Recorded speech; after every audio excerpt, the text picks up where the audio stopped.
everyone, Simon Jackson here, and I'm super keen to share a little bit about variance reduction. What the fuck is variance reduction? I've been working on it a long time. Many years ago, I helped introduce Cupid as a statistical technique at booking.com, which helped reduce experiment runtime in some areas by half, like by weeks. Super powerful.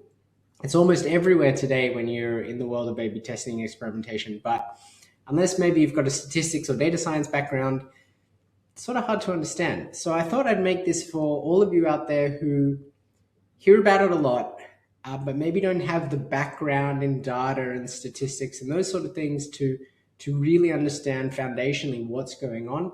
So I hope this helps you get that intuition and just bring your fundamentals in this space up a little so you can have more informed conversations and decisions around what you're doing when you're using these techniques. So let's get into it. Like I said, it's one of the greatest accelerators to experimentation. It's why we're seeing it all over, but most people really don't know what's going on. Even a lot of data scientists, in all honesty, may not really understand what's going on. So you have to have a very specific statistical background. And so this lesson is going to go from foundations, basically, to understand what the fuck variance is. That's really the key thing you're going to learn here is what is variance and what is going on when you reduce it. And in other words, welcome to the Dr. Simon J. Center for Experimenters who weren't taught stats and who want to learn to do other stuff good too. If you get and enjoy this reference, we will definitely be friends. So let's go to the punchline, right? Maybe you've heard variance reduction. In a very intuitive way, it's reducing, it's a whole bunch of techniques, but it's trying to minimize or reduce noise in your data to help you better detect any meaningful signal, right? If there's really a difference between your conditions, between A and B, test control, whatever it is, these techniques are going to help clear out noise or information that's not relevant to those results, so you get a cleaner signal. And ultimately, you're going to get a statistically significant result where you may not have before because there's too much noise to detect it. So the example we're going to use through this session is, let's say we're testing whether rounding corners in buttons on our streaming service, we'll call it Dr. Simon J Plus, increases how many minutes were watched by our customers, right? So we'll have control, which is square buttons, and test, which is rounded buttons. I picked this because there's a very funny example out there where people have been replicating this in the field after some extreme results and found there's no consistent uplift. But today may be different in our example. So let's have a look. If we were to run a standard A/B test, right, on this sort of situation, no variance reduction here. This is the raw data you can see on the left that we get out of a typical experiment, right? We have our two conditions, control and test. We have our sample size, right? How many units or customers are in each? Maybe it's about 50,000 in each. We have the mean or the average minutes watched per customer in each group. So we're on like 5 minutes, 5.1 in this case. And we have an SD, which stands for standard deviation, which I will explain later. Now, I put these numbers into my statistical calculator, which you can see over here, and you can see there's this mean from 5 to 5.1, so the average minutes watched has gone up slightly, is a 2% relative increase, but it is not statistically significantly different from control.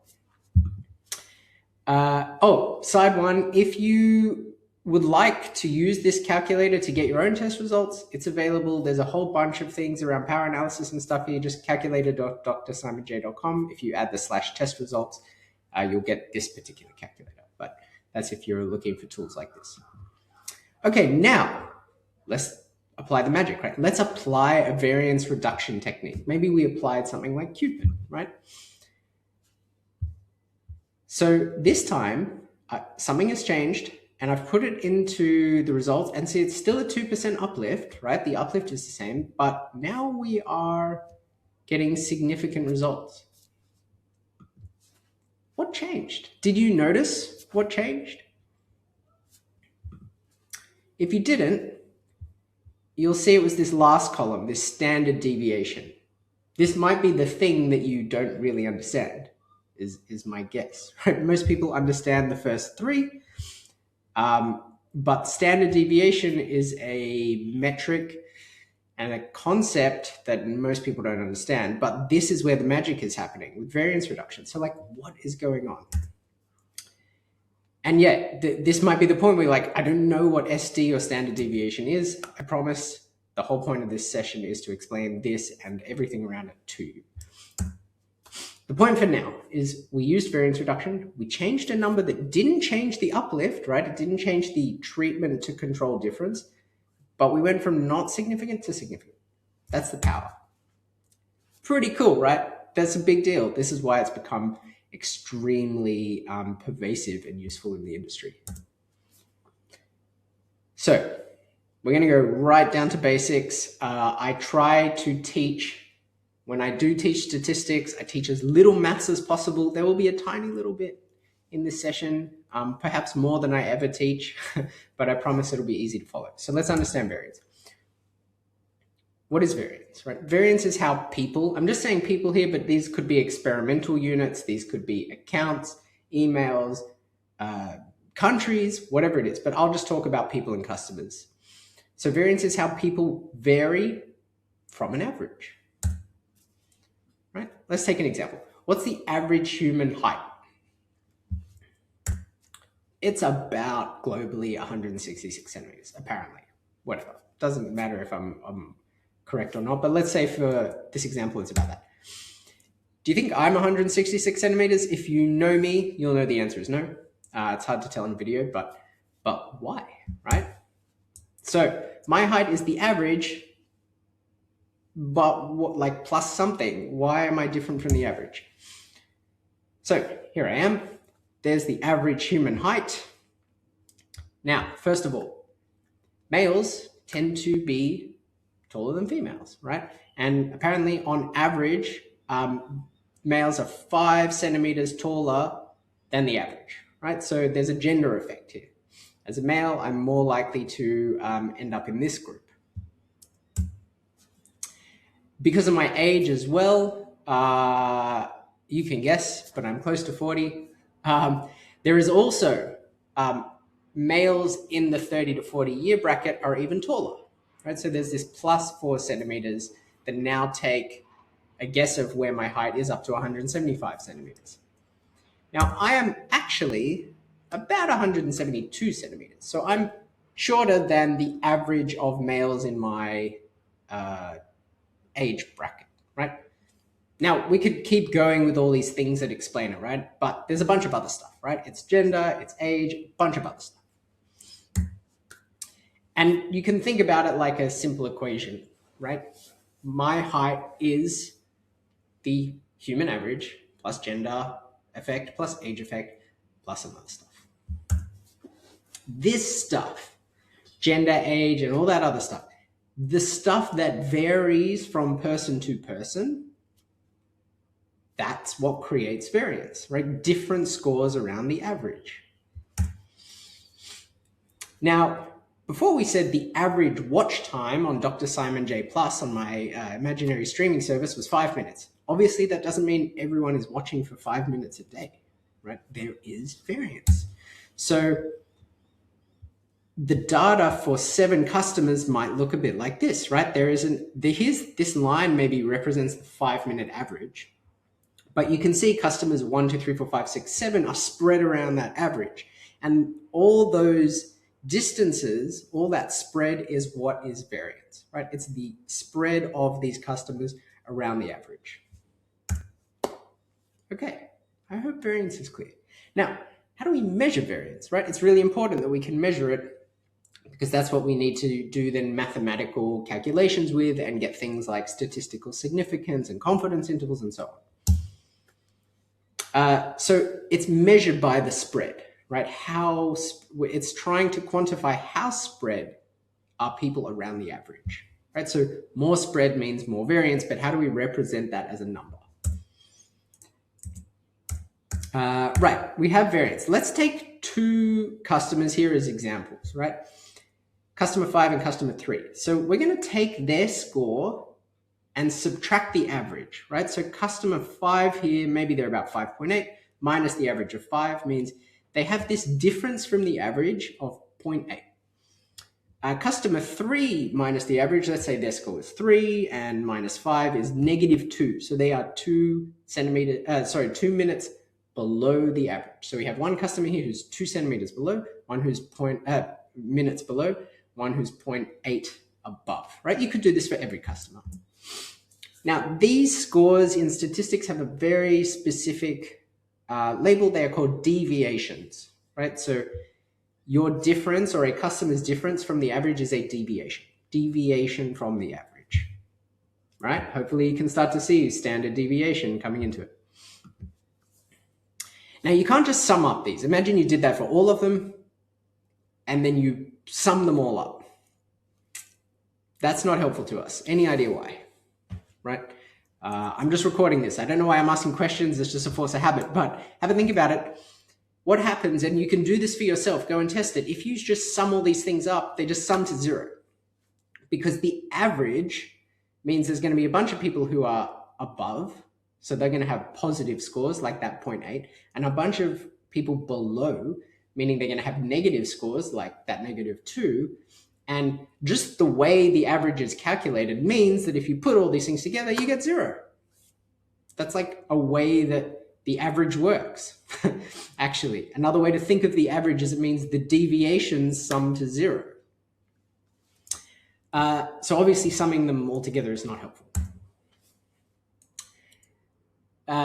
There are different ways to deal with this, but the standard deviation is best. It is standard. There's a whole bunch of mathematical reasons for this you don't need to understand.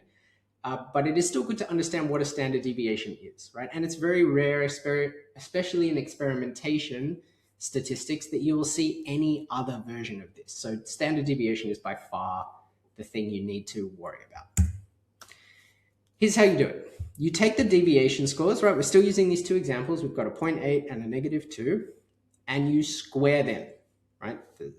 The maths, this is as complex as the maths is getting, right? So, squaring is that number times itself. 0.8 times 0.8 is 0.64. -2 times -2 is 4. Hopefully from this example, you see the purpose of squaring them is they all become positives, right? All the positives squared are positives, and negatives, when you square a negative, becomes a positive. So now everything is positive. We don't have to worry about all this stuff potentially coming back to 0, right? Then you take, here's these numbers worked out, for these deviations squared for all the customers. You then take their average, right? So if I summed all these up and divided it by 7, I get 12.6.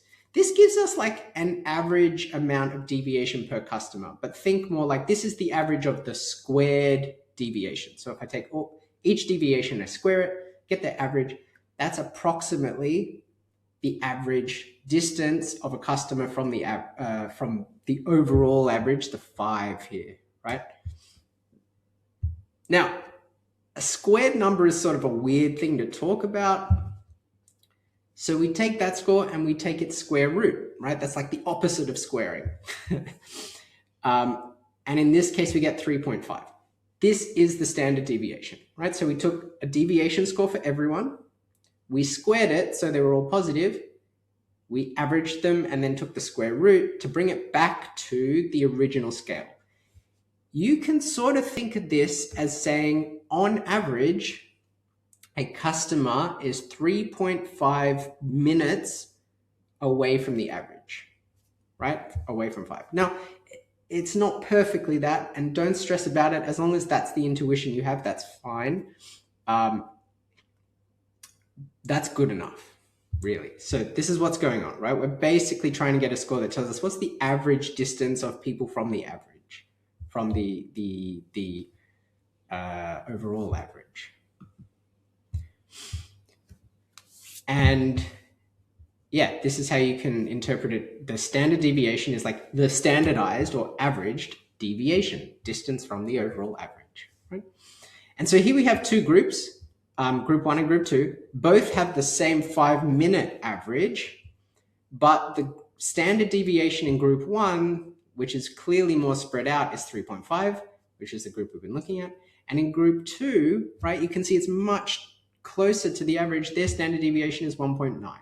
Right, so we now have a mathematical way we have a way to quantify or put a number on how spread are people or customers or whatever around the group average, right? And as they spread out more, this score goes up. And our measure of variance increases.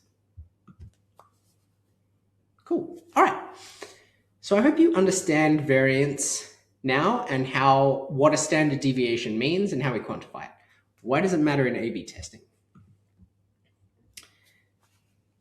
Practically, the more variance there is, the more spread out people are around an average, the harder it is to detect signal, to detect whether there is a meaningful change in the average.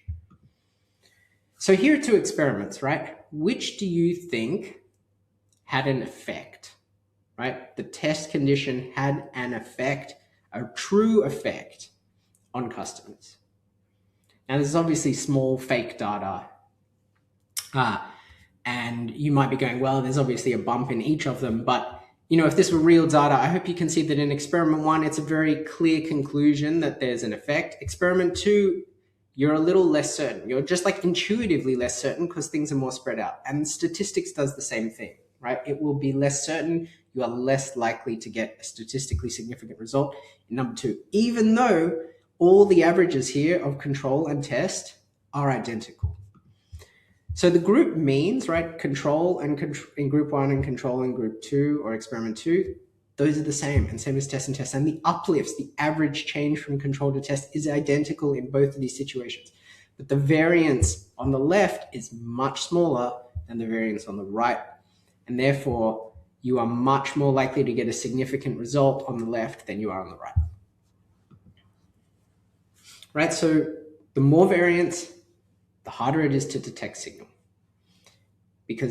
And the statistics will represent that. You will see that in the statistics with wider confidence intervals and higher p-values, and so less likely getting a significant result. Okay, let's move on to the topic of explaining variance. Now, I don't mean explaining what variance means. I mean explaining variance in terms of explaining why people are different from the average. So do you remember this, right? Just think back very quickly. I was like, why did my height vary from an average? I start to explain it, right? I go, well, here's the human average, and then there's a gender effect, and there's an age effect, and then there's some other stuff, right? And this other stuff, these 3 terms here, hopefully makes it clear to you that variance is not random. It's not purely random. There are actually 3 types, 3 buckets of things that create variance. Again, just have a think for yourself. What might they be? I'm giving you a little bit of a hint in the things I've shared so far. Let me dig into it. The first, something called systematic and explained variance. What that means is that this variance is reliably created, it's systematic, and we've been able to explain or account for it.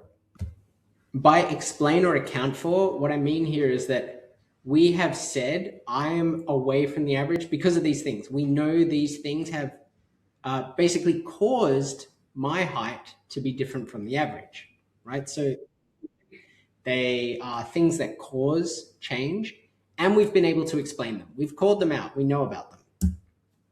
Now, in terms of that other stuff, there's sort of 2 buckets here. The first is systematic and unexplained variance, right? There is variance that's reliably created or caused, so it's systematic, but we haven't called it out. We haven't explained or accounted for it, right? There could be genetic factors, right, based on my heritage. There could be diet. There could be environmental factors, all sorts of stuff that could cause my height to vary, but we haven't called it out. We've just said other stuff. So we haven't explained it yet. And the final bucket is just unsystematic variance or random noise, right? The fact is variance always has inherently some randomness to it, almost always, right? And we'll never, no matter how much research we do, we'll never be able to explain and perfectly understand everyone's height. So there's always some randomness. So these are your three buckets, right? Systematic explained variance, things that are systematic and we know about. Systematic unexplained variance, right? Systematic, but we don't know about it yet or we haven't considered it. And then just the random stuff. We really can't do much about number 3. That's just a fact of life, unfortunately. But the more systematic variance we can explain, right, the more stuff we can move from bucket 2 to bucket 1, the more we can reduce the variance and really just isolate what's left, right? Every time we put something from bucket 2 into bucket 1, then we can go, well, what's left? How much variance is left over for us to figure out in bucket 2? This is like the crux or the foundations of how variance reduction helps us. Let's make this a little more concrete. Let's say we've got 4 people, right? And here we have their 4 heights. Many things can explain their height, right? And what I've put here are their 4 heights along with the deviation score squared compared to the overall average of 160. Looks like I've gone with 165 between these 4 people is the average. Right, so the variance of these 4 people's heights is those, remember we sum up all the squared deviations, average them, which gets us to 125. We take the square root. The standard deviation of this group is 11.1, right? That's the variance. Now let's introduce a factor we know explains some of that variance, right? That causes differences between people. We'll stick with gender. It's an easy one. Let's say of these, the top 2 are male and the bottom 2 are female, right? You can already just visually see that this explains variance, right? Because the groups are separated. But how do we quantify this and how do we make use of it? So the first thing we do is instead of calculating deviations from the overall average, we now calculate those deviations from the group averages, right? So here I've presented this. You have the group average for males is now 175 and the deviations are plus and minus 5. And the group average for females is 155. Again, the deviations here are plus and minus 5. And if we do the same calculation, right, the same standard deviation calculation, we end up with a standard deviation of just 5. Right? Another way you can sort of think about it is we take each group and we make that average a new like 0 line, essentially, or like we put them on the same scale. So the top group goes here, the bottom group goes here, and now we just have people who are plus and minus 5. They're all much closer to their group averages, right? Just another way to visualize it if that helps. The important thing here is that now that we've accounted for gender, we reduced the standard deviation from 11.1 to 5, right? We've explained gender explains more than half of the variance. And hopefully you realized we've just done variance reduction, right? We have reduced a measure of variance from 11.1 to 5. The spread of the data points has now come much closer to this new average, which is different for different groups. And in doing so, we have isolated unexplained variance. Remember, there's that systematic explained variance. That was the whole 11.1. Now we've introduced gender. We've squashed that down to 5. Or the data points are sitting around these new averages like this, right? That means the unexplained portion of our variance is now much smaller. So anything else that we're interested in and how it affects height, we can start to look in this much narrower scope. That's good. Any signal there is going to be isolated. All right, let's move. Crazy concept. But if at the end of the section you understand what's going on, you're really getting what's going on. If you don't understand this crazy concept, it's a good chance to maybe go back and rewatch it until it starts to seep in and make more sense. So when we run an experiment, right, like an A/B test, there's two ways we can frame the hypothesis of our test and our prediction about the results. Right? The first way is the way you all know, the way everyone normally does it. Is there evidence that control and treatment groups have different averages? Right? This is typically how we think about it. Are we moving the average? There's a second, maybe weird way, but perfectly valid way, is does the condition, right, having been in control or treatment, explain or reduce variance between customers? Let me explain it to you. So it's just like this, right? Remember, we were just looking at heights of 4 people and there were males and females. And by including this condition, right, by including gender into the mix, we were able to reduce variance. It's the same thing with an experiment, but instead of we're saying, well, were you randomly allocated to control or test in this case? So here we have an example. This is back to watch time on Dr. Simon J+. In this particular case, between control and test, there's now an overall average of 5.5 minutes. The M here is for minutes, right? And overall, across everyone in control and test, the standard deviation is 0.8 minutes.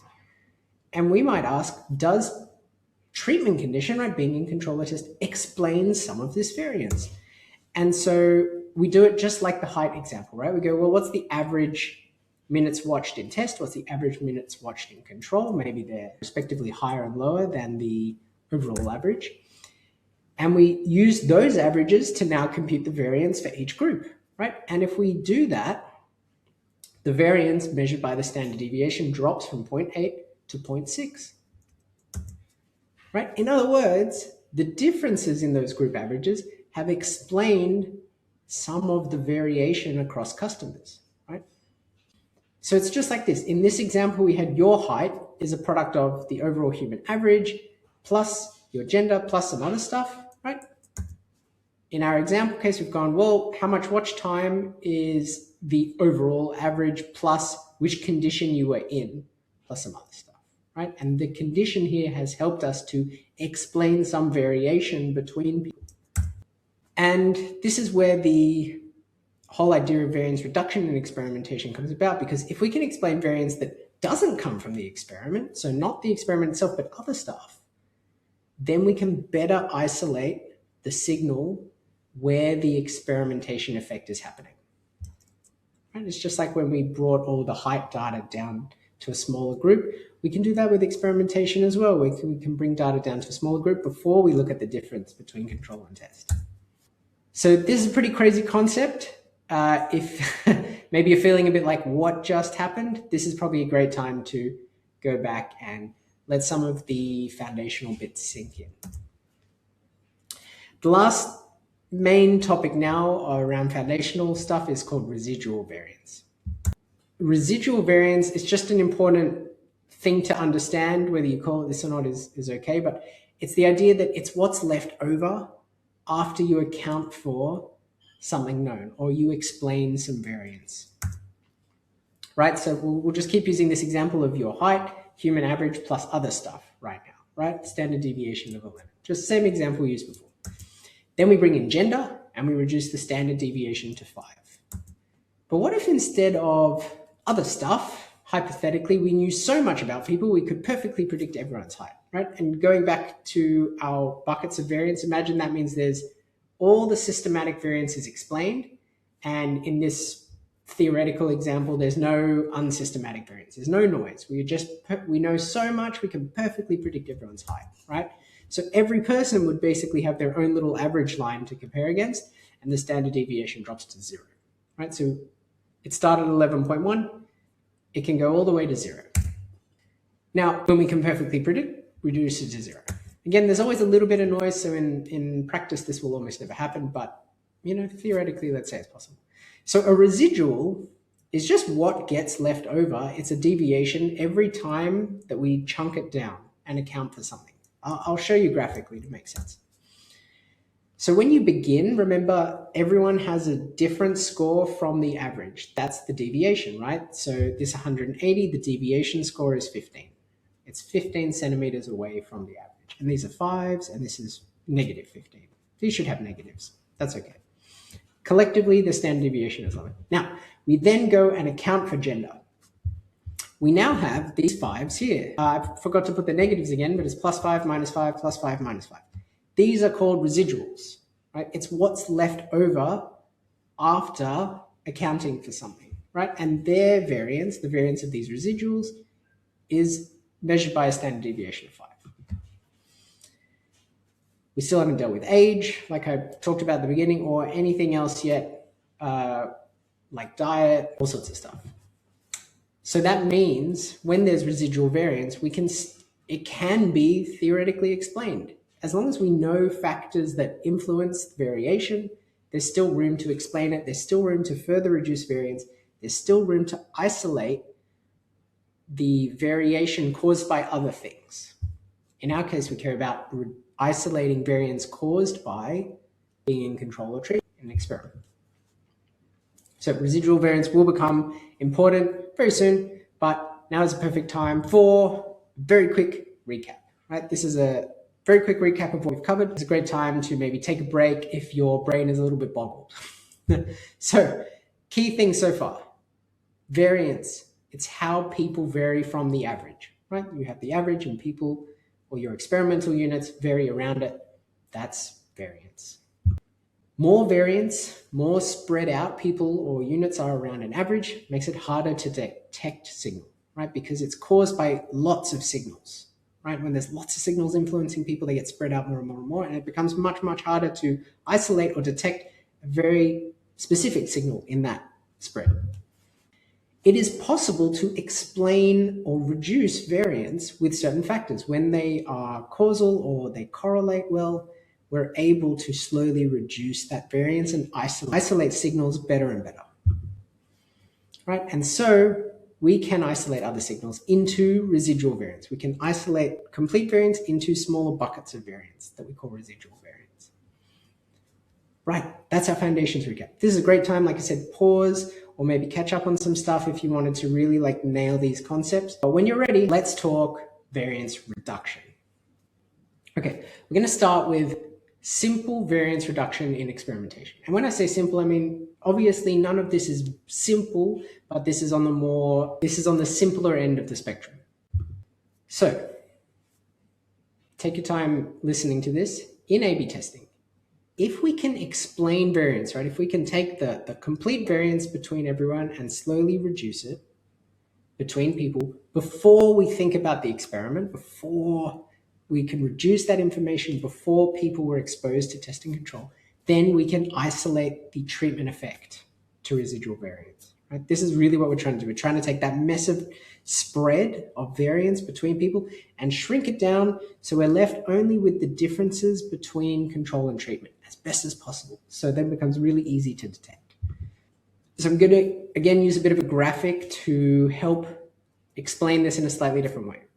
Let's say we start off with like how much you watch Dr. Simon J. Plus starts off as customer average, right? And we'll say in this example, it's 5 minutes. Average customer watch time is 5 minutes per day, whatever. And there's other stuff.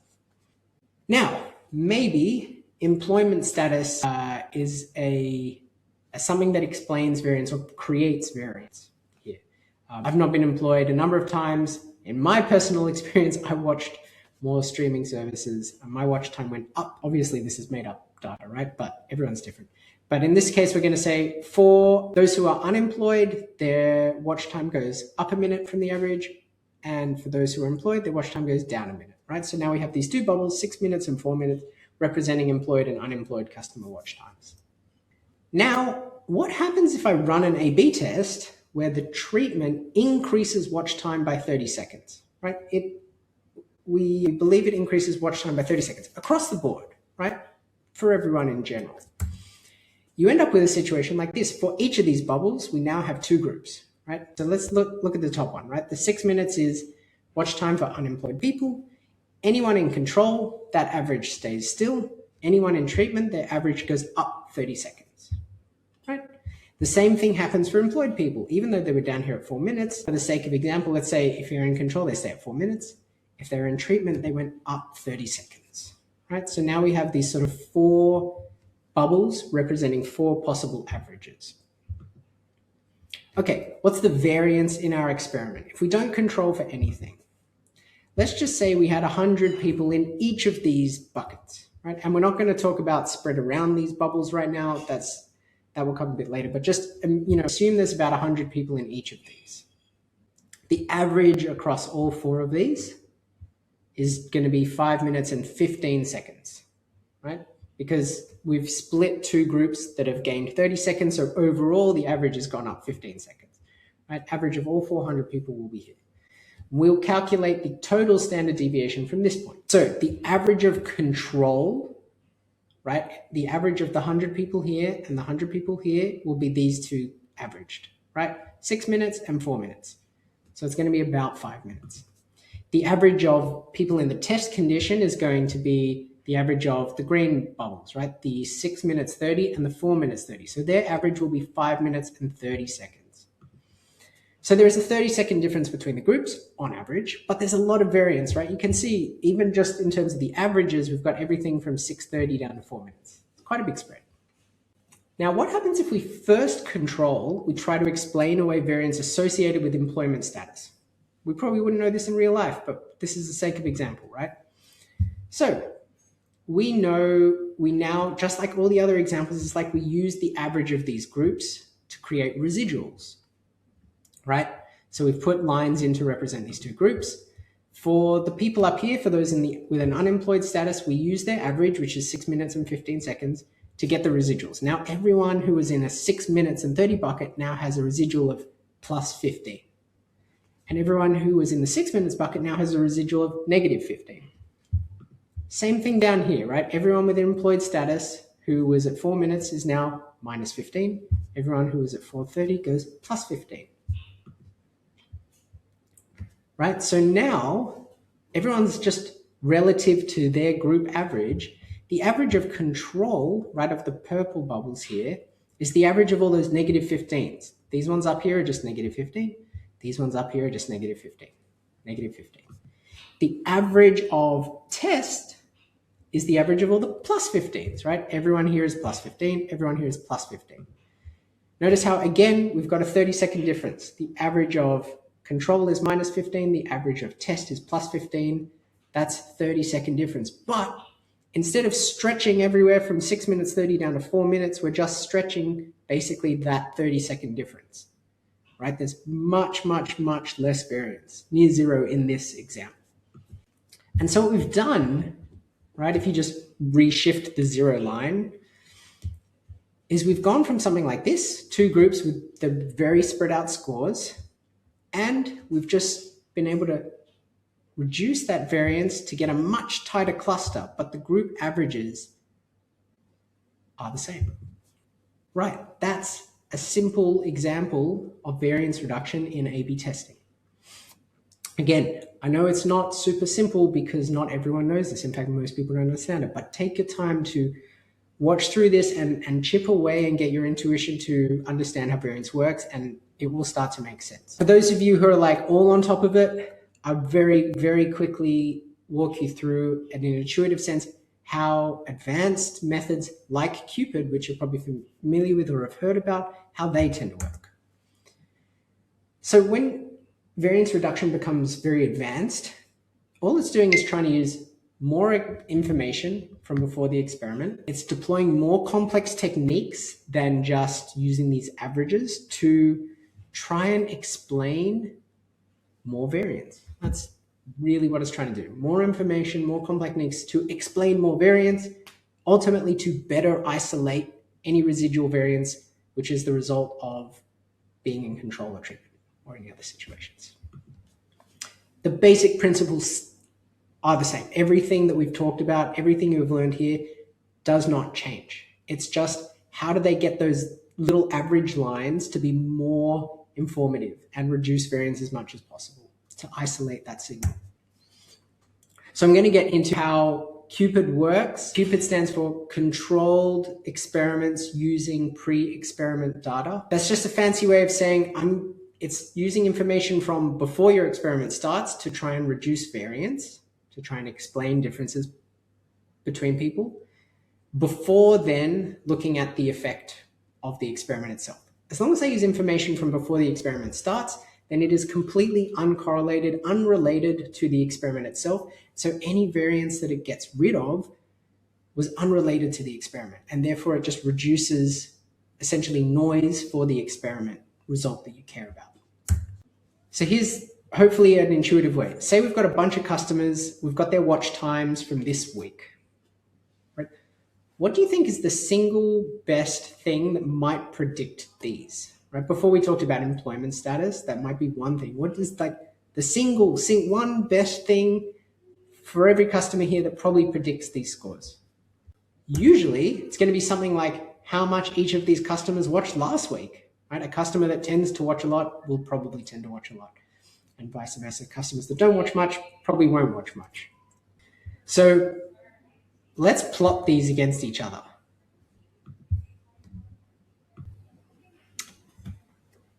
Now, let's get into it. I had to make a quick audio change just then. I hope it's not too bad in the recording, but forgive me if it's a bit crazy. But let's get into it. So on the left here, we have those original watch times from this week. And let's say we're just transposing them over to this plot here, where they're plotted now against each of these customers' watch times last week, right? So this little dot down here is telling us last week, this customer watched 1.4 minutes of Dr. Simon J+. This week, they've watched 1. We're up here, last week, they watched 6 minutes. This week, they've watched 8, right? So that's what this plot is showing us. And you can see these two things are correlated, right? They're moving positively together. There's a clear relationship. Customers who watched more as we go from left to right here, right? They also go from bottom to top here. Okay, let's bring this center. We'll focus just on this visual. Now, CUPID is an algorithm, which just means it's using information in a historical information in a slightly different way to just the plain old averages, but that's fine. Conceptually, it's just using this information to find this line of best fit. Line of best fit, if you've ever heard the term and wondered what it means, it actually means the line that minimizes the residuals, the differences, the gaps between these points and this line. That's what line of best fit means. If the line were up here, there's a big gap between all these dots and those lines. If the line were flat, you'd get big gaps down here, big gaps up here. But this line, the specific angle chosen for it is to minimize the distance between the point, every single point on average, and the line. And it's done based on residuals. So this line gives us a way to predict, given a watch time last week, what's a best guess at watch time this week. So we got a couple of examples coming up, and it's just like predicting your height based on your gender, except instead of a blunt piece of information like gender, this is more nuanced, right? It's a continuous scale. So we can have a unique prediction for almost anyone. Let's start with this example. If someone watched 8 minutes last week, based on this line, we'd come right up to the line and we go, they're probably going to watch about roughly 8.8 minutes this week, right? That's exactly how we use this line. Or if they only watched 4 minutes last week, we guess they watched about just a little bit above 4.2 minutes this week, right? CUPID uses these guesses in the same way that we use the average height based on gender or age or watch time based on employment status. It's using the guess to explain variance and get residuals. And every little arrow here now is like a residual from a customer's unique data point to this best guess for them based on their last week watch time, right? So it's just a more nuanced, colorful version of the blunt examples that we've covered this whole time. And once you have these residuals, you then go and test the difference between treatment and control. So let's say red here is one condition, green here is another, right? Instead of trying to do the analysis on the original data and the full spread, we're just going to do the analysis on these residuals. And if I plot these residuals down here, so this arrow is representing this positive one here, right? This is what the data looks like. Just around zero. We've just normalized everything to this line of best fit, and we've gone, okay, these two green ones have negative residuals. This one had a little positive. And if you go across the reds, you'll see they match across these as well. And you can see they're super tight and they're very clearly separated. And the difference between these averages is now what we can test in our A/B test. And if we hadn't used Cupid, if we used the original data points, you can see they're super spread out. In fact, red is the highest and lowest. So the test condition would be spread out even more than the control condition if we didn't apply Cupid. So ask yourself now, did we just isolate, right, controlling for past watch time, the corner rounding on Dr. Simon J plus increases average minutes watched? We might have. Bizarre. Again, this has been replicated a bunch of times. I'm pretty sure it has no meaningful effect, but hopefully this was a fun example for those who are familiar with it. So I'll give you some final thoughts as you hopefully now have a better idea of what variance is and variance reduction and how it works. Right? It's super powerful. It's really, really powerful. I mean, variance reduction is consistently one of the more valuable things that I add into experimentation programs and platforms, and it can dramatically increase the velocity of teams when used right. But it's more complex, right? A standard A/B test is complex enough, right? The statistics behind that, very few people just understand that. Now we're asking people to understand even more. And while I hope that the principles I've taught you here make it more accessible and intuitive, it's statistically, it's still more complex, right? And you add more complexity, you add more room for error. And doing these things well depend on a lot of assumptions and a lot of things. And one of those is it depends on good and well-considered correlations between your variables. It can often yield no benefit. If you just spray and pray and you don't do this in a considered way, you end up with at least no benefit. And if you do these things incorrectly, and this is really the warning here, if you really aren't sure what you're doing, you can actually, even though it seems really weird, you can actually get worse variance and definitely worse decisions. Also, I haven't explained the concept here with binary metrics because it's a sort of weird thing to explain. With binary, you need to understand a little bit more about statistics. So I haven't done it here. It's easier to explain with a continuous metric like watch time, but the foundational concepts are the same. The idea that spread is the result of various things that cause people or customers to be different from an average or an expected point, right? And you can explain that variation away with factors that isolate signal. All these concepts are the same, but it was just easier to explain them with continuous metrics. The point here, hopefully you're gathering now, is even though you might now have an intuitive sense for how this works, do consult your friendly neighborhood statistician or data scientist before diving into the wild. Of course, hit me up with a message if you have no one else accessible to you. I will do my best to respond. I certainly love helping explain this stuff and helping people understand it and get value from it. So let's recap the whole thing. Variance reduction in A/B testing, right? A/B tests are full of variance, right? People's scores on metrics are influenced by many, many things that spread them out from an average, and this can make it very difficult to detect signal, especially something small like the effect of an A/B test. But well-chosen factors can explain and therefore reduce a lot of that variance, a lot of that noise, right? And what gets left behind, the residuals, right? What gets left behind is where we can isolate any possible signal coming from an experiment. And this is why variance reduction is such a popular technique in A/B testing, because it gives us much greater precision with our measurement. We haven't gone into the details here, but you can get the same signal from a much smaller sample size, meaning you can, for many people, you can get signal faster. Or maybe you use the same sample size, but now you can detect much smaller effects, which are still meaningful to your business, right? It's very popular, it's very powerful technique. And I hope if you've watched this whole thing, definitely feel like you're leaving with a little bit of stats ninja skills at this point. So Thank you so much for watching. Please, if we're not already, come find me on LinkedIn, connect, shoot me a message. I'd love to hear what you thought of it, or if there's other topics you'd like me to try and tackle and explain, especially in the world of statistics. And I look forward to hearing from you. Bye.